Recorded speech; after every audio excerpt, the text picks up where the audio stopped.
अस्सलाम वालेकुम। आज हम बनाने लगे हैं बहुत ही मज़ेदार आलू गोश्त। अगर आप चैनल पर न्यू हैं तो सब्सक्राइब ज़रूर कीजिएगा। यहाँ पर मैंने गोश्त लिया है जिसको भी मैंने बिल्कुल भी कट नहीं किया। अभी मैं इसको कट करूँगी।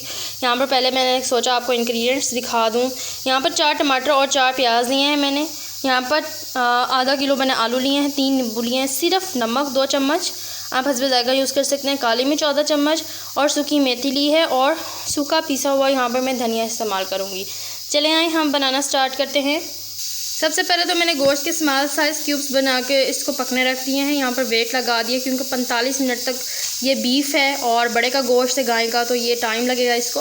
तो यहाँ पे मैंने इसको सूखा धनिया पिसा हुआ 2 चम्मच बड़े डालकर थोड़ा सा ऑयल डालकर इसको पकने रख दिया है। 45 मिनट बाद मैं इसको ओपन करूँगी। दूसरी तरफ मैं टमाटर प्याज को थोड़ा सा ऑयल डालकर अच्छे तरीके से भून लूँगी। यहाँ पर आप देख सकते हैं टमाटर प्याज बिल्कुल अच्छे तरीके से फ्राई हो चुके हैं। यहाँ पर मैंने इसको शामिल कर लिया है जग में। इसको मैं अच्छे तरीके से ग्राइंड करूँगी। पेस्ट को ग्राइंड कर लिया, हल्का सा पानी शामिल किया, मसाला जार शामिल किए हैं। अब अच्छे तरीके से इसको भून लूँगी। मैं यहाँ पर नींबू का रस शामिल करूँगी। यहाँ पर मैंने आलू शामिल किए हैं, इसको मैं अच्छे तरीके से पकाऊँगी। अब यहाँ पर आलूओं को मसाले में ही मैंने यहाँ पर वेट ओपन किया। हमारा गोश्त यहाँ पर तैयार हो चुका है।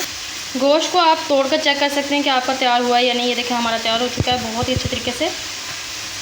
आलू के मसाले और आलू को मैंने गोश्त में ही शामिल कर लिया है। इसको 15 से 20 मिनट तक बहुत अच्छे तरीके से पकाऊंगी ताकि हमारे आलू जो हैं वो अच्छे तरीके से अब गल जाएं, वो कच्चे ना रह जाएं। बहुत मज़ेदार सालन हमारा बाउल में निकालने के लिए तैयार हो चुका है। चलिए आए अब हम इसको बाउल में निकालते हैं। बहुत मज़ेदार हमारा आलू गोश्त का सालन तैयार हो चुका है। घर में ट्राई ज़रूर कीजिएगा। चैनल पर न्यू है तो सब्सक्राइब कीजिएगा।